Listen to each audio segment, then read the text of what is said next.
இன்றைக்கி திமுகவை சார்ந்த எந்த ஒரு காமக்கொடூரனும் இன்றைக்கி வந்து பெண்கள் பின்னால் போனவங்க ஃபுல்லாக சொல்கிற ஒரே வார்த்தை தான் இருக்குது. இனி ஒரு நாள் ஒன்றும் பண்ண முடியாது, ஏன்னா என் பின்னாடி அரசாங்கமே இருக்குன்றது இன்றைக்கி வந்து ஒரு வாடிக்கையாக மாறிடுச்சு. இருக்கிற நூற்றுக்கணக்கான பெண்கள் சிக்கியிருக்கிறாங்க. அதுவும் படிக்கின்ற மாணவர்கள், அது அண்ணா யூனிவர்சிட்டி போன்ற உலகத்தரம் வாய்ந்த ஒரு யூனிவர்சிட்டியில் படிக்கின்ற ஒரு மாணவர்களுக்கு இப்படி ஒரு சம்பவம் நடந்திருக்குன்னா அதை உடனே ஒரு ஆணையம் போட்டு என்னென்னு விசாரிக்கணுமா இல்லையா? ஸோ அது விசாரிக்க இங்கே யாருக்கும் தயாரில்லை. ஏற்கனவே பாலியல் சம்பவங்களுக்கு உள்ளாகிய பெண்கள் எல்லாமே 90% பேர் இந்த சமூகத்துக்கு பயந்தும், அவங்க நண்பர்களுக்கு பயந்தும், சக மாணவர்கள் மாணவிகளுக்கு பயந்தும், அப்பா அம்மாவுக்கு பயந்தும், அண்ணன் தம்பிகளுக்கு பயந்தும் உள்ளே இருக்கிறாங்க. துணிஞ்சு 1-2 தான் வெளியில் வருது. அவங்களையும் நீ இந்த மாதிரி பண்ணிங்கன்னா, முக்கியமான ஒரு அரசியல்வாதி அவங்க ஒரு மேடையில் ஏறி மக்கள் முன்னாடி சொல்கிறாங்க 6999 வழக்குகள், பாலியல் வழக்குகள் இருக்குது, ஆனால் நாங்கள் 140 கோடி அவங்க எல்லாத்துக்கும் நிவாரணமாக கொடுத்துருக்கோம். அவங்களுக்கு புரியல, நாங்கள் 140 கோடி நிவாரணமாக கொடுத்துருக்கோம் பாருங்கன்றது பெருமையாக சொல்லி கீழே இருக்கிற திமுகவை சார்ந்த தற்கொலைகளும் கைத்தட்டுறாங்க. ஒரு பெண் காவல் அதிகாரி வந்து அழுகுறாங்க, வீடியோ இருக்குது, அழுகுறாங்க, என்னை இப்படி பண்ணிட்டு போயிட்டாங்க ஒருத்தன் அப்படின்னு. அவங்க யார்கிட்ட போய் முறையிட முடியும்?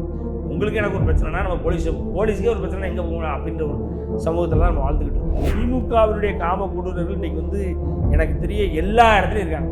இன்றைய ஆளும் திமுகவினுடைய திமுகவினுடைய சிட்டிங் சிஎம்ஏ பல குற்றச்சாட்டுகளுக்கும் அலிகேஷன்ஸும் உள்ளானவர் தான். அதில் எந்த மாற்றுக்கிறதும் இல்லை. ஒரு பொருட்டாகவே எடுத்துக்கொள்ளாத இந்த அரசாங்கத்தை எவ்வளவு சீக்கிரமாக அப்புறப்படுத்தணுன்றது ஒரு ஒரு ஒரு ரெக்வஸ்ட்டாக தான் வைக்கணும். திமுக அரசாங்கத்துக்கு எதிராக ஒன்று நடக்க போகுது அப்படின்னா அதை எப்படி ஸ்டாப் பண்ணுறதுன்னு ரொம்ப தெளிவாக இருக்காங்க. அப்படிங்கும்போது இங்கே பெண்கள் வெளியில் வந்து சொன்னாங்க அப்படின்னா பெண்களை ஏதாவது ஒரு வகையில் அமுக்கணும் தான் பார்ப்பாங்க. 2026 ஸ்டாலின் மறுபடியும் சிஎம் கிடையாதுன்றதில் மக்கள் ரொம்ப தெளிவாக இருக்காங்க. மக்கள் அதை வாக்குச்சாவடியில் காட்டுவாங்க. அதை அந்த முனைப்போட மக்கள் செயல்படணுன்ற ஒரு கோரிக்கை.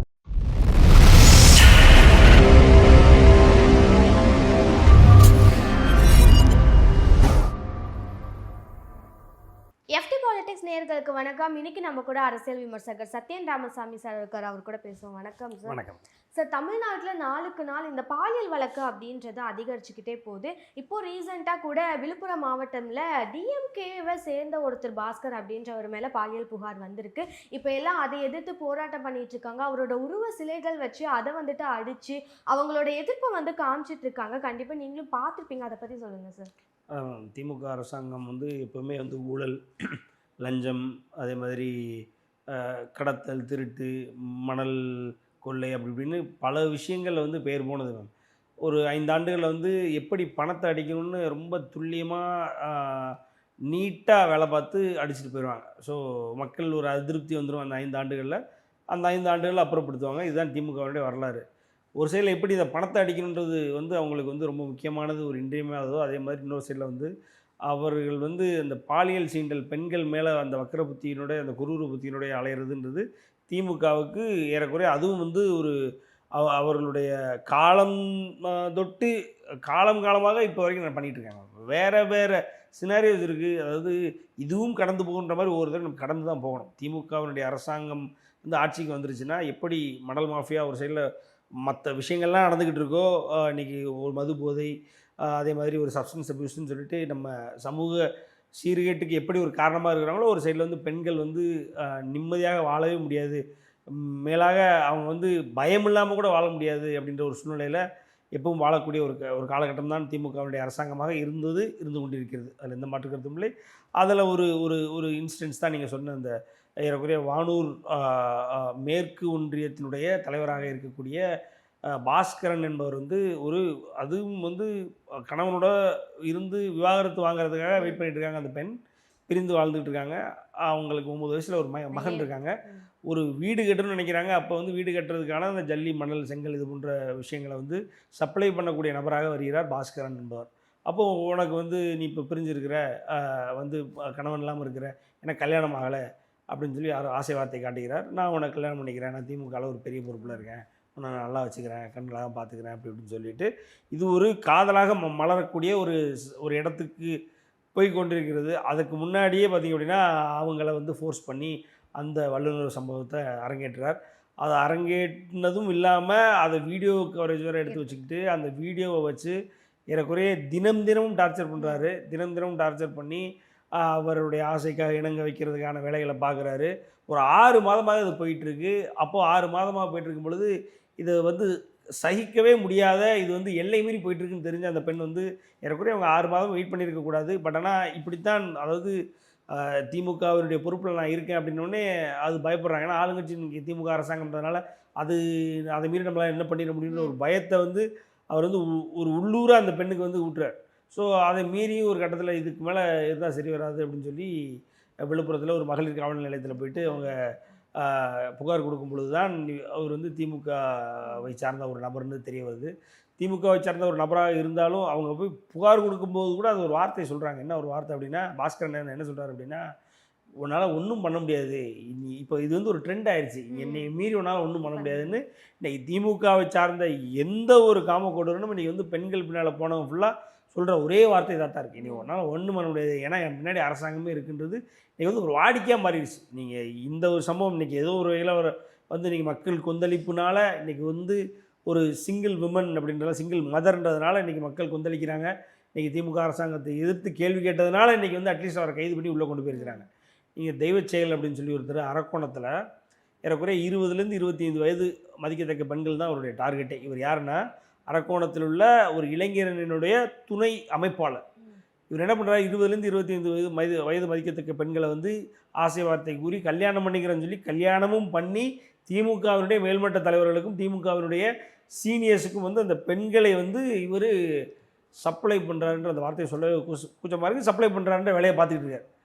இது நடந்துக்கிட்டே இருக்குது. ஏறக்குறைய வருட கணக்காக பண்ணிகிட்டு இருக்காரு. 4 ஆண்டுகள் ஆகுது. 4 ஆண்டுகளும் இதே வேலையாக தான் பண்ணிகிட்டு இருக்காரு.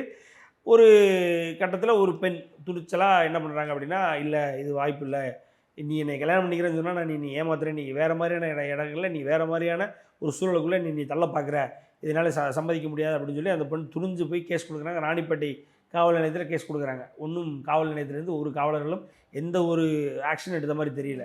சரி, அதுலேருந்து துணிஞ்சு போய் டிஜிபி ஆஃபீஸ், இங்கே அவைசனும் சாலையில் உள்ள டிஜிபி ஆஃபீஸில் போய்ட்டு அங்கே பேசும் பொழுது அங்கே அவங்க வந்து மனு கொடுக்குறாங்க, இந்த மாதிரி பெட்டிஷன் கொடுக்குறாங்க. சரி, டிஜிபி ஆஃபீஸ் இருக்கிறதுலே ஹையஸ்ட் அத்தாரிட்டி, அவராலையுமே அங்கேருந்துமே வந்து எந்த ஆக்ஷனும் நடக்கலை. அந்த பெண், எனக்கு தெரியும் அவங்களுடைய துணிச்சலை நான் பாராட்டுற அந்த இடத்துல, ராஜ்பவனுக்கே டைரெக்டாக போய் கவர்னர்கிட்ட நான் பேசணும், கவர்னர்கிட்ட எனக்கு பேசுவதுக்கு அனுமதி வாங்கி கொடுங்க.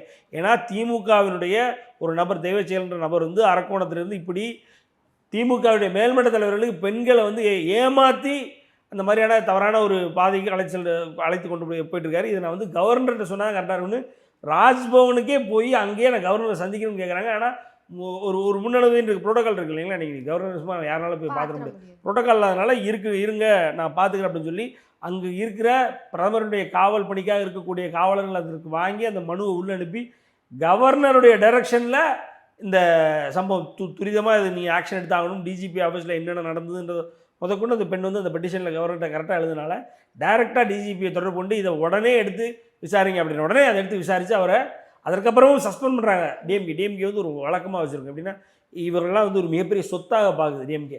அவர் இந்த மாதிரி ஒருத்தர் மணிரானா போடாவில்லைன்னு கழுத்தை பிடிச்சி அனுப்பணும், இல்லை சஸ்பெண்ட் பண்ணிவிட்டு அப்புறம் கொஞ்ச நாளுக்கு அப்புறம் அவன் மேலே வந்து அதை ஆனதுக்கப்புறம் அவனை டிஸ்மிஸ் பண்ணுறாங்க. இது அரக்கோணத்தில் நடந்த ஒரு பாலியல் வன்கொடுமை செய்யக்கூடிய ஒரு காமக்கொடுமையுடைய ஒரு கதை.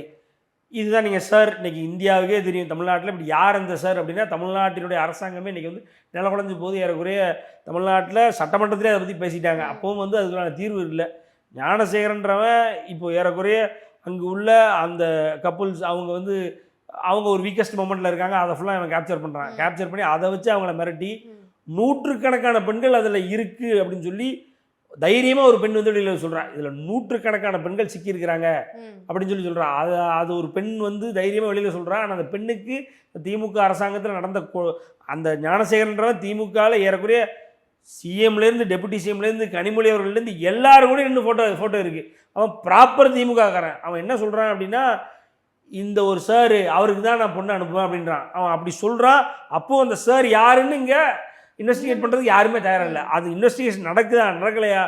ஏன்னா இன்றைக்கி ஒரு கரூர் சம்பவம் நடக்குது. அஃப்கோர்ஸ் அது ஒரு மிகப்பெரிய துன்பியல் சம்பவம் தான். அதில் யாரையுமே வந்து அதில் மாற்றுக்கிறதே கிடையாது.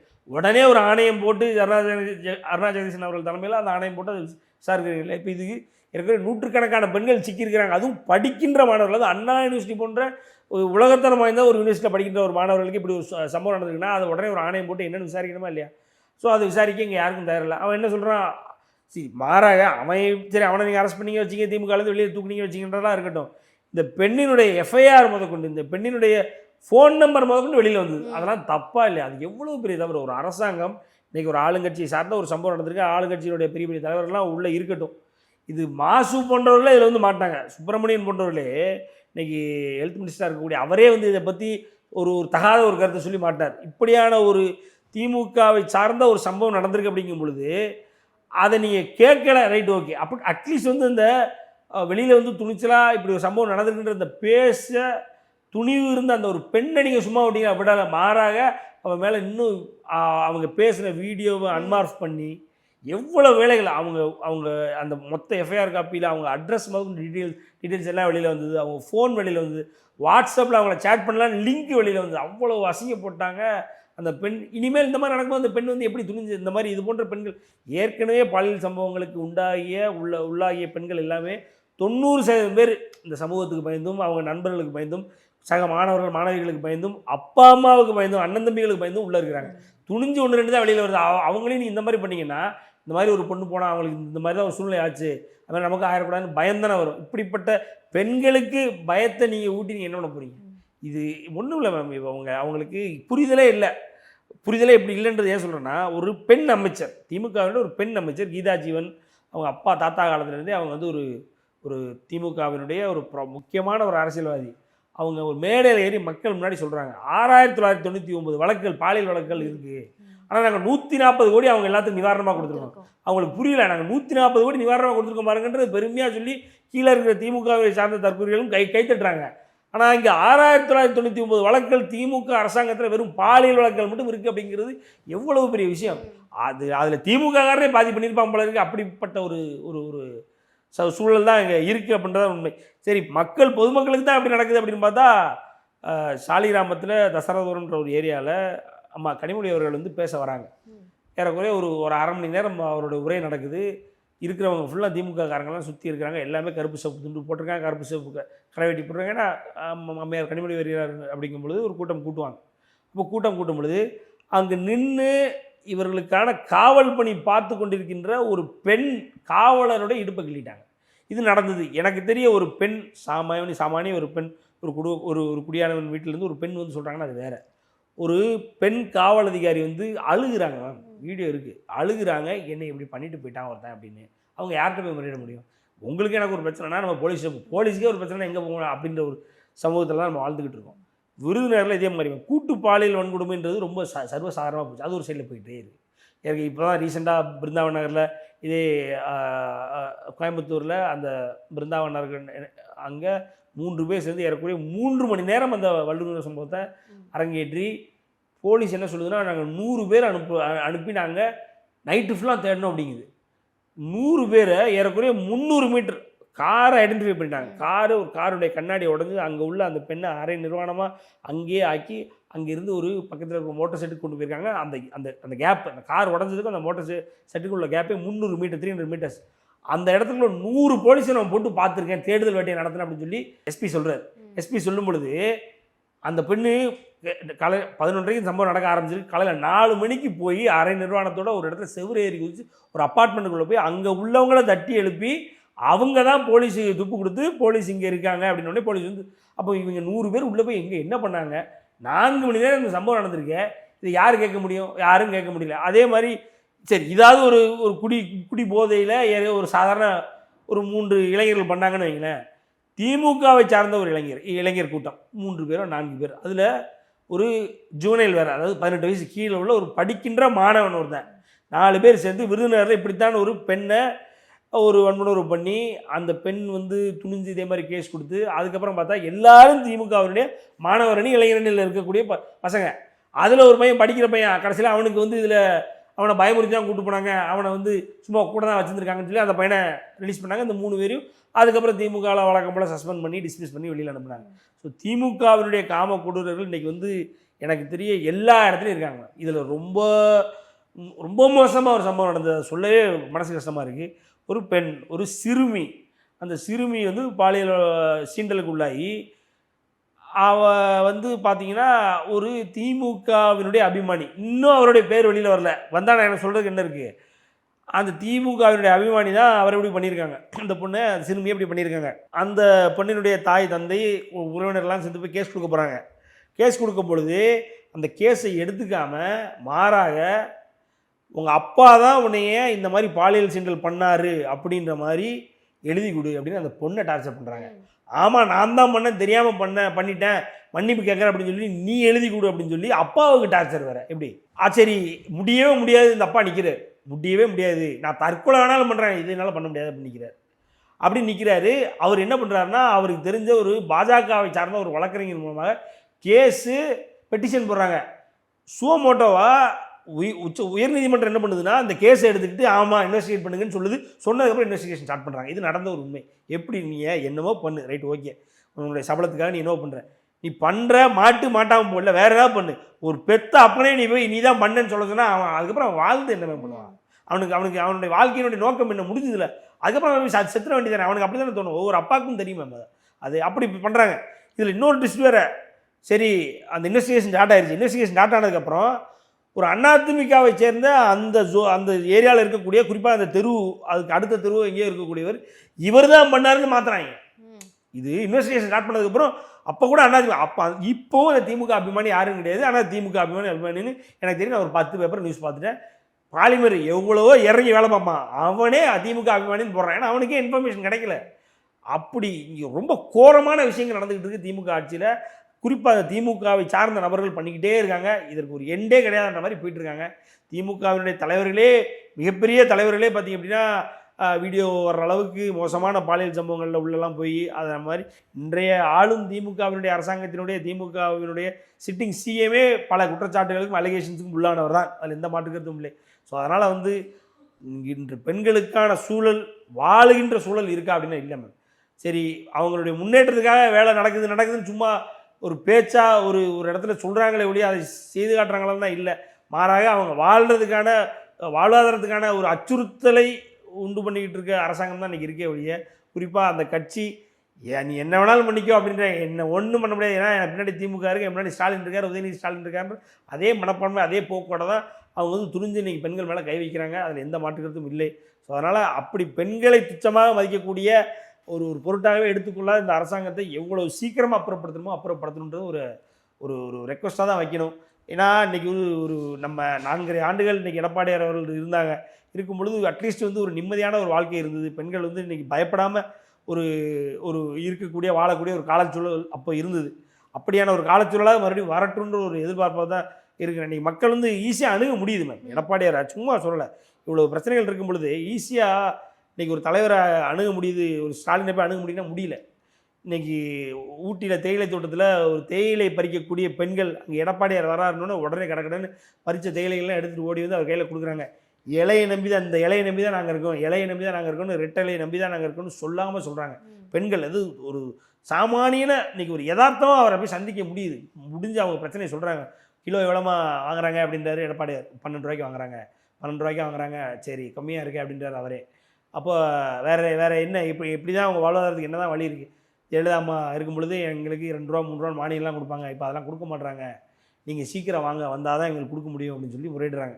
கண்டிப்பாக நான் வரமா, நான் இதெல்லாம் உங்களுக்கு நான் பண்ணி கொடுக்குறேன் அப்படின்னு சொல்லிட்டு போகிறாரு. இதில் நான் என்ன பார்க்குறேன்னா, இதே மாதிரி ஸ்டாலின் அவர்களும் நிறைய மனுக்கள் வாங்கலாம். 2020 ஒரு ஆட்சிக்கு வர்றதுக்கு முன்னாடி கிராமந்தோறும் சென்று உங்களுடன் ஸ்டாலின் அப்படின்னு சொல்லி ஒரு பெட்டியை வச்சுட்டு அந்த பெட்டியை ஃபோக்கஸ் பண்ணி சுற்றி வீடியோ எடுப்பாங்க. அந்த பெட்டிக்குள்ளே மனுவை போட்டு பெட்டியை அவரே சீல் போட்டு பூட்டுவார். பூட்டுன சீல் இன்றைக்கு வரைக்கும் உடைக்கலன்றதான் உண்மை. பல இடங்களில் கொடுத்த மனுக்கள் வைகாத்தில் மிதந்து வந்ததெல்லாம் நம்ம பார்த்தோம். ஸோ இன்றைக்கி ஒரு மக்களுக்கு ஒரு பிரச்சனைனா இன்றைக்கி எளிய முறையில் எளிய வகையில் இன்றைக்கி சிஎம்ஐ போய் உங்களால் உடனே சந்தித்து அவர்கிட்ட தொட்டு பார்த்து அவர்கிட்ட பேசி முடியும்னா முடியாது. இன்றைக்கி சிஎம் பக்கத்தில் ஒருத்தன் சாதாரணமாக போய் மெட்ரோ ரயிலில் பணிக்க போனோன்னு அடித்து அனுப்புனார் சிஎம், கண்கூட நம்ம பார்த்தோம். ஸோ அப்படி ஒரு யதார்த்தமாக இன்றைக்கி யாருனாலும் போய் சந்திக்கக்கூடிய அளவில் சிஎம் அப்படின்றது இருக்காருன்னா இல்லை. ஆனால் எடப்பாடி அவர்கள் இருக்கும்பொழுது இருந்தது.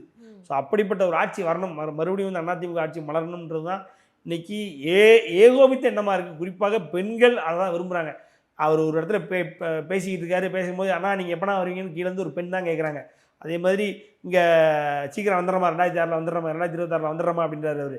அதே மாதிரி இன்றைக்கும் அந்த ஊட்டியில் அந்த கூலி தொழிலாளர்கள் போய் பேசும்பொழுது எப்போ மறுபடியும் மலரும், இந்த இலையை நம்பி தான் நாங்கள் இருக்கிறோம் அப்படின்னு சொல்கிறாங்க. அதுவா இன்றைக்கி பெண்கள் சுதந்திரமாக இந்த தமிழ்நாட்டில் வாழணும்னா இன்றைக்கி அதிமுகவோட அரசாங்கம் வந்தாதான் சரியாக இருக்குன்றது தான் என்னுடைய மேலான கருத்தாக இருக்குது. ஆமாம்.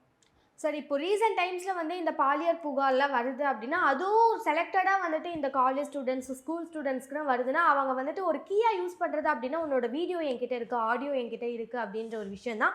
இதுலேயுமே ரொம்ப ஸ்ட்ராங்காக அவர் வச்சிருக்கிறது வீடியோ என்கிட்ட இருக்குது, அதை நான் ரிலீஸ் பண்ணிடுவேன் அப்படின்றது தான்.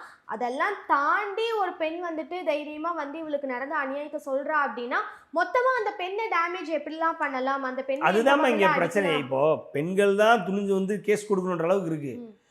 நான் அன்றைக்கி கூட சொல்லியிருந்தேன்னு நினைக்கிறேன். இப்போது ரீசெண்டாக ஒரு சம்பவம் இதே விழுப்புரம் மாவட்டத்தில் தான்.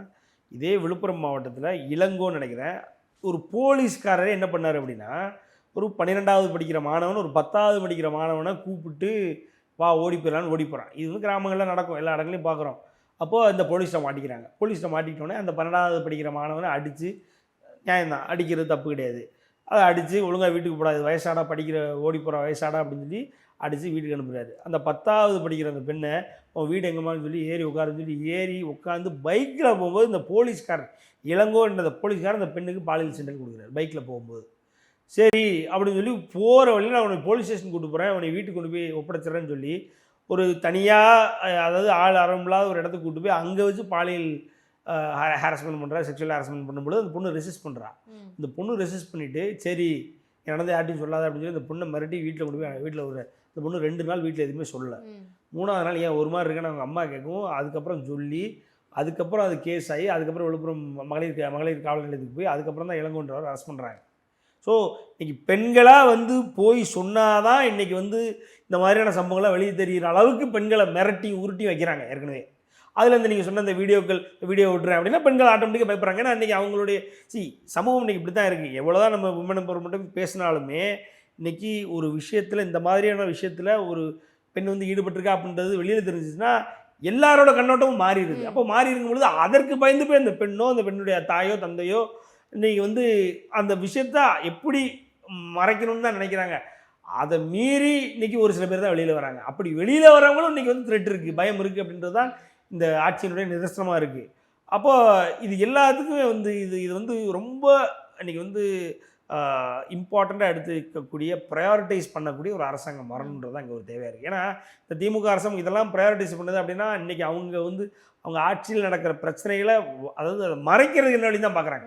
அதை மறைக்கிறதுக்கு என்ன வழின்னு பார்க்கும்பொழுது வெளியவே தெரியக்கூடாதுன்னு நினைக்கிறாங்க. ஒரு ஐயா ஸ்டாலின் அவருடைய மதிப்பிற்குரிய ஸ்டாலின் அவருடைய தொகுதியான குளத்தூரில் ரோட்டில் சும்மா நடந்து போயிட்டு வந்துக்கிட்டு இருக்காங்க, ஸ்ட்ரீட்டில் நடந்து போயிட்டு வந்துட்டு இருக்காங்க, அவங்களெல்லாம் அடிக்கிறாங்க. ஒரு 4 பேர் மது போதையில் சப்ஸ்டன்ஸ் அப்யூஸில் ஃபுல்லாக கம்ப்ளீட்டாக இன்ஃப்ளூயன்ஸ் ஆகி அடிக்கிறாங்க. சரி அடிக்கிறாங்க ஓகே, அடித்து கீழே விழுகிறாங்க. சும்மா தேவையில்லாமல் ரோட்டில் போகிறோம், நான் கட்டையில் அடித்து என் மண்டையில் ரத்தம் நான் கீழே விழுகிறேன். பக்கத்தில் அந்த குடியிருப்பு வாசி ஒருத்தர் வந்து சிசிடிவி கேமரா வச்சுருக்காரு. அந்த சிசிடிவி கேமராவில் உள்ள வீடியோக்களை எடுத்து அவரை சமூக வலைதளத்தில் பதிவிடுறார். அவரும் ஒரு பாஜகவினுடைய ஒரு அபிமானி, பாஜகவுடைய பொறுப்புலாம் இல்லை, பாஜக பிடிக்கும், மோடியை பிடிக்கும் அப்படின்றார். அவர் பதிவிடுறார், இந்த மாதிரி இதெல்லாம் குளத்தூர்லேயே நடக்குது அப்படின்னு பதிவிடுறார். போலீஸ்காரன் அது என்ன சிசிடிவியில் யாருக்கான அவனை போய் பிடிக்கணும், எதுக்கு அந்த வீடியோ போட்டவரை போய் பிடிக்கிறான். ஆக இங்கே பிரச்சனை வந்துச்சுன்னா திமுக அரசாங்கத்துக்கு எதிராக ஒன்று நடக்க போகுது அப்படின்னா அதை எப்படி ஸ்டாப் பண்ணுறதுன்றது ரொம்ப தெளிவாக இருக்காங்க. அப்படிங்கும்போது இங்கே பெண்கள் வெளியில் வந்து சொன்னாங்க அப்படின்னா பெண்களை ஏதாவது ஒரு வகையில் அமுக்கணும் தான் பார்ப்பாங்க. இதுதான் நடந்துக்கிட்டு இருக்குது. இது இந்த வீடியோ விடுறது அது இது இன்றைக்கி பெண்களுமே பார்த்திங்க அப்படின்னா ஒரு சில இடங்களில் உஷாராக இருக்கணுன்றது நம்ம ஒரு ரெக்வஸ்ட்டாக வைக்கலாம். ஆனாலும் வந்து இன்றைக்கி ஏன்னா அவங்க துணிஞ்சு இன்றைக்கி வெளியில் வர்றதே பெரிய ஒரு கஷ்டம். அது மீறி துணிஞ்சு எல்லா வகையிலையும் வெளியில் வராங்க. பல க்ரோத் இருக்குது. நீங்கள் விமன் இருக்கிறதுனால இன்றைக்கி ஏறக்குறைய எல்லா செக்டர்ஸ்லேயும் வந்து க்ரோத் இருக்குது. ரொம்ப ஃபோக்கஸ்டாக ஒர்க் பண்ணக்கூடியவங்க, எவ்வளோ ப்ரெஷர்னாலும் தாங்குறாங்க. அதெல்லாம் இருக்கும் பொழுது இப்படி ஒரு சில விஷயங்கள் நடக்கும் பொழுது கொஞ்சம் அவங்க அஜாக்கிரதாக இருக்கக்கூடாதுன்னு ஒரு ரெக்வஸ்ட்டாக வைக்கலாமே ஒழிய நீங்கள் எதுக்கு அவங்க கூப்பிட்டு அங்கே போகிறீங்க. ஏற்கனவே இதை வேற சொல்லிட்டு இருக்காங்க, உன்னை யார் 8 மணிக்கு மேலே அங்கே போக சொன்னது, உன்னை யார் 7 மணிக்கு மேலே அங்கே போக சொன்னது. அது யார்? திமுகவினுடைய அபிமானிகள், திமுகவினுடைய அடிவருடிகள் பல பேர் இன்றைக்கி திமுக அரசாங்கத்துக்கு எதிராக ஒரு பாலியல் குற்றச்சாட்டு நடந்துருச்சுனாலே உடனே பெண்ணை வந்து இன்றைக்கி அவங்கள வந்து எதிர்த்து பேசுகிறதும் அவங்கள வந்து இன்றைக்கி வந்து ரொம்ப கொச்சையாக பேசுகிறதும் இதுவாக தான் நடந்துக்கிட்டு இருக்குது. ஸோ அதனால் வந்து ஒரு ஹாலிஸ்டிக்கான ஒரு அப்ரோச் வேணும். இந்த பெண்களுக்கு எதிராக நடக்கக்கூடிய சம்பவங்களை அதுலேருந்து பெண்களை மீட்டு கொண்டு வரதும் சரி, அதில் பெண்கள் வந்து எந்த வகையிலும் வந்து பாதிக்கப்படாமல் இருக்கிறதும் சரி, எல்லாத்துக்குமான சமூக விழிப்புணர்வும் சரி, இன்றைக்கி சமூகம் பெண்களை எப்படி பார்க்குது, எப்படி நடத்துது, மொத்தமாக ஒரு ஹாலிஸ்டிக் அப்ரோச் வேணும். அதெல்லாம் வந்து இன்றைய அரசாங்கத்தில் வரக்கூடிய அரசாங்கத்தில் இருக்கா இல்லையா அப்படின்றது தெரியுது. ஒரு பெரிய மேட்ரு அது. இட் இஸ் நாட் சம்திங் ஒரு நைட்டில் டீல் பண்ணக்கூடிய விஷயம் இல்லை. வரக்கூடிய அரசாங்கத்தில் இருக்கா இல்லையான்னு இந்த அரசாங்கத்தில் அது இல்லவே இல்லை. இது எப்படி ஒரு அப்ரோச்னே இவங்கள்ட்ட இல்லை அப்படின்றது மட்டும் உண்மை, மாற்றுக்கிறதே இல்லை. சார், திமுக வந்து ஒரு டைமும் எல்லா இடத்துலையும் பதிவிடுற ஒரு விஷயம்னா மக்களுக்கான ஆட்சி, பெண்களுக்கான ஆட்சி அப்படின்றது தான். ஆனால் இப்போ சொசைட்டியில் பெண்களுக்கு எதிராக நடக்கிற பல பிரச்சனைகளை முக்கியமான ஆட்களாக இருக்கிறாங்க அப்படின்னா அந்த திமுக போர்வையை போத்தின பலர் தான் இருக்காங்க அப்படின்னு சொல்லலாம். அந்த தைரியம் எங்கேருந்து சார் வருது? ஏன்னா நம்ம தொடர்ந்து பார்த்துட்டு இருக்கோம், பெரிய பெரிய கேஸ்லாம் சம்மந்தப்பட்ட ஆட்கள் யார் அப்படின்னு பார்த்தா அது திமுகவில் ஏதாவது ஒரு பொறுப்பில் இருக்கிறவங்க தான். ஸோ ஆட்சியில் இருக்காங்க, அதிகாரத்தில் இருக்காங்க அப்படின்றப்போ அந்த ஒரு பேரை பயன்படுத்தி நம்ம என்ன வேணால் பண்ணிடலாம் அப்படின்ற அந்த ஒரு தெனாவெட்டு துணிச்சல் எப்படி சார் அவங்களுக்கு வருது? இல்லை, அது வழக்கமாகவே அவங்க அப்படி தான் பண்ணுறாங்க. ரொம்ப ஆண்டுகளாகவே அவங்க ஏன் இப்போ மக்கள் எதுக்கு அவங்கள ஒரு 5 வருடத்தோடு அனுப்பிடுறாங்க அப்படின்னா, அந்த 5 வருடத்தில் அவங்க பண்ணுற அழிச்சாட்டியுமே போதும் போதும்னு ஆயிருந்து மக்களுக்கு. அதுதான் உண்மை. 54 ஆண்டு காலத்தில் ஏறக்குறைய அதிமுக ஆரம்பித்து 32 ஆண்டு காலம் வந்து அதிமுக தான் இருக்குது. திமுகவினுடைய தேவையே மக்களுக்கு இல்லை. அதான் உண்மை. மாறாக இப்போ எம்ஜிஆர் அவர்கள் 3 முறை அடுத்தடுத்து சிஎம்மாக இருந்திருக்கிறார். அம்மா ஜெயலலிதா அவர்கள் வந்து 2 முறை அடுத்தடுத்து சிஎம்மாக, ஒரு முறை, அதாவது 2021 வரை இருந்தாங்க, 2011 21 வரை இருந்தாங்க. அந்த மாதிரி திமுக ஏன் ஆகலைன்னா அந்த 5 வருடத்திலே மக்கள் வந்து வெறுத்துடுறாங்க. ஏன்னா இவங்களுக்கு தேவை என்ன?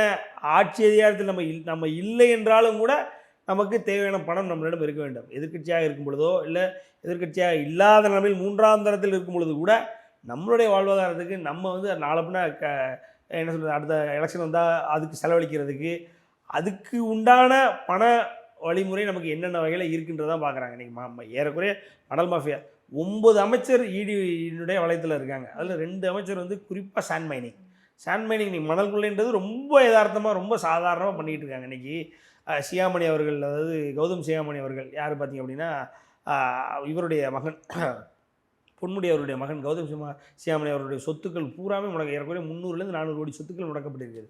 காரணம் என்னென்னா அவங்க அப்பாவும் பார்த்திங்கன்னா பதவி போச்சு, அமைச்சர் பதவி போச்சு. இன்றைக்கி பொதுச்செயலாளர் ஆக்கியிருக்காங்க, திமுகவினுடைய பொதுச்செயலாளர் ஆக்கியிருக்காங்க. ஆனாலும் அமைச்சர் பதவி கிடையாது. அமைச்சர் பதவி எப்படி பறிப்போச்சு? காரணம் அப்படின்னா ஈடியினுடைய இதில் அவங்க சார்ஜ் ஷீட் போட்டாங்க. அது வந்து வழக்கு இவர் மேலே வந்து ஏறக்குறைய இவர் தான் அப்படின்ற அளவுக்கு வந்துச்சு. வந்த உடனே ஆட்டோமேட்டிக்காக திமுக வந்து அவருடைய அமைச்சர் பதவியை பிடிச்சி. ஸோ இன்றைக்கி செந்தில் பாலாஜி அவரும் பார்த்திங்கன்னா கிட்டத்தட்ட சாண்ட் மைனிங்கும் அவருக்கும் அவர் மல்டிபிள் குற்றச்சாட்டில் அவர் இருக்கார். திமுக குற்றச்சாட்டி திமுக அவர் போட்ட கேஸில் தான் அவர் மாட்டி உள்ளே போனதெல்லாம். ஆனால் திமுக அவர் அமைச்சராக்கி உள்ளே வச்சுருந்தது. அமைச்சராக்கி உள்ளே வச்சு மாறாக உச்சநீதிமன்றம் வந்து இவர் ஏன் என்ன அமைச்சராக வச்சுருக்கீங்கன்னு கேட்டதுக்கு அப்புறமும் ஒரு வருடம் வச்சு அதுக்கப்புறம் தான் அனுப்புனாங்க. ஸோ நீங்கள் யோசிங்க, திமுகவுடைய மைண்ட் செட், அவருடைய அமைச்சர்கள் அவருக்கு எப்படி பாதுகாக்கிறாங்க. இன்றைக்கி கே நேரு மேலே ஏறக்குறைய 888 கோடி ஊழல் குற்றச்சாட்டு இருக்குது. கே நேரு பற்றி ஏதாவது விசாரிச்சாங்களா, வச்சாங்களா? மாறாக கே நேரு பற்றி அதை பற்றி என்ன அடுத்த ஸ்டெப்ஸ்? நீ அமைச்சர்களே என்ன வேணாலும் பண்ணி நீங்கள் இந்த அமைச்சர் பொறுப்பிலே இருக்கலாம். குற்றம் சாட்டப்பட்டதுக்கு அப்புறமும், இன்னும் சொல்லப்போனால் குற்றம் நிரூபணமானதுக்கு அப்புறமும் நீங்கள் இருக்கலாம். அப்படின்னா அந்த தைரியத்தை இன்றைக்கி ஒரு முதலமைச்சர் கொடுக்குறாரு, ஒரு திமுக அரசாங்கம் கொடுக்குது, ஒரு உதயநிதி அவர்கள் கொடுக்குறாரு. அப்படிங்கும் பொழுது அதுதானே அந்த தலைவனை எவ்வளோ அப்படி தான் தொண்டணும். அப்படிங்கும்போது எல்லா தொண்டர்களுக்கும் என்னென்னா அவங்க மேலே இருக்க சீனியர் வந்து ஒரு லெவரேஜ் கொடுக்குறாங்க. நீ பண்ணு, பார்த்துக்கலாம், நம்ம ஆட்சி தான், நம்ம தளபதி தான், ஒன்றும் பிரச்சனை இல்லை. அப்படிங்கும்போது ஆட்டோமேட்டிக்காக எல்லோரும் பண்ணுறாங்க. அவ்வளோதாங்க. கண்டிப்பாக சார், இது வரைக்கும் பார்த்த எந்த ஒரு கேஸுக்கும் வந்துட்டு ஒரு ப்ராப்பரான ஜஸ்டிஸ் கிடைச்சதா அப்படின்னு பார்த்தா கொஷின் மார்க் தான். எதுக்குமே கிடைச்ச மாதிரி நம்மளால ஒரு கேஸ் கூட சொல்ல முடியாது. ஸோ கண்டினியூஸாக நமக்கு கேஸ் மட்டும் வந்துட்டே இருக்குது. ஆனால் அதுக்கான ஒரு ஜஸ்டிஸ் ஒரு ஒரு ஒரு ரிசல்ட் கிடைச்சிச்சானா இல்லை, அடுத்த ஒரு கேஸ் வந்தால் நம்ம இதை அப்படியே தள்ளி வச்சுருவோம் தான் மறந்துடுவாங்க. எக்ஸாக்ட்லி. ஸோ ஸ்டார்டிங்லேருந்து இப்போ வரைக்கும் நிறைய விஷயங்கள் நடந்திருக்கு. ஆனால் தொடர்ந்து சொல்கிறது பெண்களுக்காக தான் அப்படின்றது. இந்த நிலை மாறணும் அப்படின்னா என்ன பண்ணுறது சார்? ஏன்னா இப்போ ஆல்ரெடி நீங்கள் பேசின அண்ணா யூனிவர்சிட்டி கேஸ்லையுமே பார்க்கலாம், அரெஸ்ட் பண்ணாங்க, திரும்ப அவங்க எப்படி வெளியே வந்தாங்க, என்னென்ன விஷயங்கள் நடந்தது அப்படின்றத நம்ம எல்லாம் கண்கூட பார்த்துட்டு இருந்தோம். இந்த விஷயத்துலயும் அதே மாதிரி நடக்கிறதுக்கு சான்ஸ் இருக்கு. ஏன்னா ஒரு பக்கம் மீடியா பிரஷர், இன்னொரு பக்கம் அரசாங்கத்தோட பிரஷர் அப்படின்றப்போ நீங்க எப்படி நான் புரிஞ்சுக்கிறேன். என்னன்னா இப்போ டிஜிபி அவர் தான் வந்து highest authority of state police. அப்படிங்கும் பொழுது டிஜிபி ஒரு இன்கம்பன்ட் டிஜிபி அப்படின்றது இருப்பார். அவர் வந்து அவருடைய பணி நிறைவு காலம் இருக்கும், அவருடைய ரிட்டைர்மெண்ட் டே வந்து குறிச்சிடுவாங்க.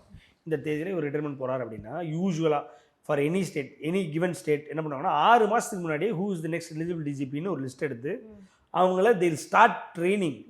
அந்த கேட்டின்னு சொல்லுவாங்க, நாலேஜ் ட்ரான்ஸ்ஃபர் இருக்கும். ஏன்னா சும்மா ஒரு வீட்டில் 2 வீட்டில் இல்லை ஒரு தெருவுக்குள்ளே நீங்கள் வச்சுருக்க அசோசியேஷனுக்கு ஹெட்டு கிடையாது. இவர் ஒரு இந்தியாவினுடைய ஒரு முக்கியமான ஸ்டேட்டினுடைய ஹெட்டு, போலீஸ் டிபார்ட்மெண்ட் ஹெட். அப்படிங்கும்போது கேட்டின்றது நாலேஜ் ட்ரான்ஸ்ஃபர்ன்றது ரொம்ப முக்கியமான ஒரு பணி. டிரான்சிஷன்றது ஒரு நீங்கள் பவர் கொடுத்துட்டு போகணும். நீங்கள் என்னென்ன பெண்டிங்ஸ் இருக்குது, உங்களுடைய கேசஸ் என்னென்ன நிலுவையில் இருக்குது, யார் யார் என்ன ஏதுன்ற 6 மாதத்துக்கு முன்னாடியே அடுத்து அந்த இடத்துக்கு வரப்போகிறவர் யாருன்றதை தெரிவு செஞ்சு அவரை இவருக்கு ஏறக்குறைய டிஜிபியாகவே இவர் வாழ ஆரம்பிச்சிடுவார். அவர் டிஜிபி பணிகாலம் நிறைவேறதுக்கு முன்னாடியே வந்து ஒரு சில கேஸ் வந்து இவர் கூட டீல் பண்ணுவாங்க, ஒரு சில டிஸ்கஷன்ஸ்க்கு போவாங்க, பெரிய பெரிய பார்ட்டி லெவல் டிஸ்கஷன்ஸு, பெரிய பெரிய கேடர் லெவல் டிஸ்கஷன்ஸ்லாம் போயிட்டு அதுக்கப்புறம் அவர் இருக்கும் பொழுதே இவர் வந்து ரியல் டைமாக 2-3 சினாரியோஸ் டீல் பண்ண வைப்பாங்க. எப்படி டீல் பண்ணுறாரு, அவருக்கு ஃபீட்பேக்ஸ் கொடுத்து இப்படி தான் பொதுவாக நடக்கும். மேம் இங்கே டிஜிபியினுடைய பணி நிறைவு காலம் முடிஞ்சதுக்கு அப்புறமும் கூட அடுத்த டிஜிபி யாருன்றது இல்லை.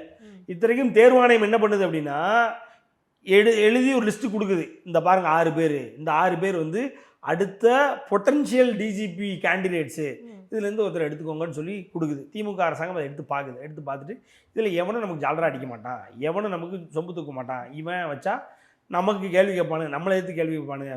குறிப்பாக மத்தியில் இருக்கிற அரசாங்கத்துக்கு இவனுக்கு ஏதாவது தொடர்பு இருந்ததுன்னா ஒன்றும் பண்ண முடியாது, நம்ம கண்ட்ரோலில் இருக்காது. அதனால் நிலுவையில் வேணும் பெண்டிங்கில் வச்சு டிஜிபி இல்லாமல் ஆட்சி நடக்குது. மேம் அப்போ உச்சநீதிமன்றம் என்ன பண்ணுது, டிஜிபி இல்லாமல் எப்படி உயர்நீதிமன்றம் என்ன பண்ணுது, டிஜிபி இல்லாமல் எப்படி ஆட்சி நடக்குது, டிஜிபி போடுங்க டெம்பரரியாக ஒருத்தரை போடுறாங்க.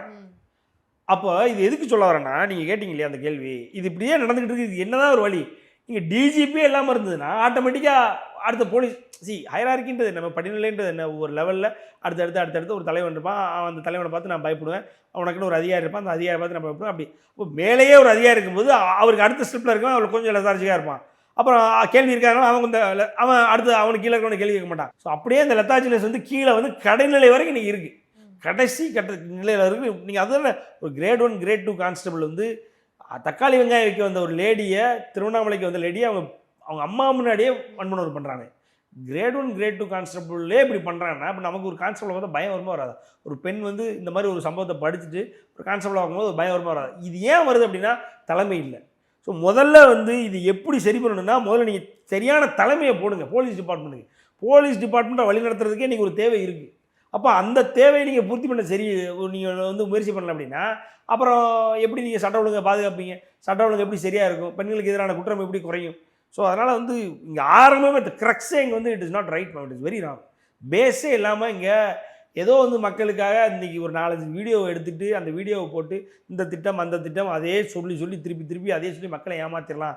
இங்கே ஒரு சைடில் மக்களுக்கு எதிரான மக்கள் விரோத போக்கு அது கழுத்துக்கு மேலே இருக்குது ஸ்டாலின் அவர்களுக்கு. ஆனாலும் அவர் ஒவ்வொரு தடவையும் வீடியோவை போட்டு அந்த வீடியோவில் இந்த திட்டம் அந்த திட்டங்களை அறிவிச்சிட்டு பெண்டிங்கில் போட்டு அவர் பாட்டுக்கு அதை வச்சு ஆட்சி பண்ணிக்கலான்னு ஒரு மமதையில் அடைஞ்சிக்கிட்டு இருக்காருன்னா, இந்த 2026 ஸ்டாலின் மறுபடியும் சிஎம் கிடையாதுன்றதில் மக்கள் ரொம்ப தெளிவாக இருக்காங்க. மக்கள் அதை வாக்குச்சாவடியில் காட்டுவாங்க. அதை அந்த முனைப்போட மக்கள் செயல்படணுன்ற ஒரு கோரிக்கை. கண்டிப்பாக சார். என்ன நடக்குது அப்படின்றத எலெக்ஷனுக்கு அப்புறம் தான் பார்க்கணும். யார் வருவாங்க என்னன்றது இப்போ வரைக்கும் தெரியாது. ஆனால் யார் வந்தாலும் அவங்களோட முன்னேற்றம் மட்டும் இல்லாமல் மக்களோட முன்னேற்றத்தையும் சேர்த்து பார்க்குறது தான் சரியான ஆட்சியாக இருக்கும்னு நினைக்கிறேன். ரொம்ப நன்றி சார், நன்றி தகவல் சொல்லுங்கள்.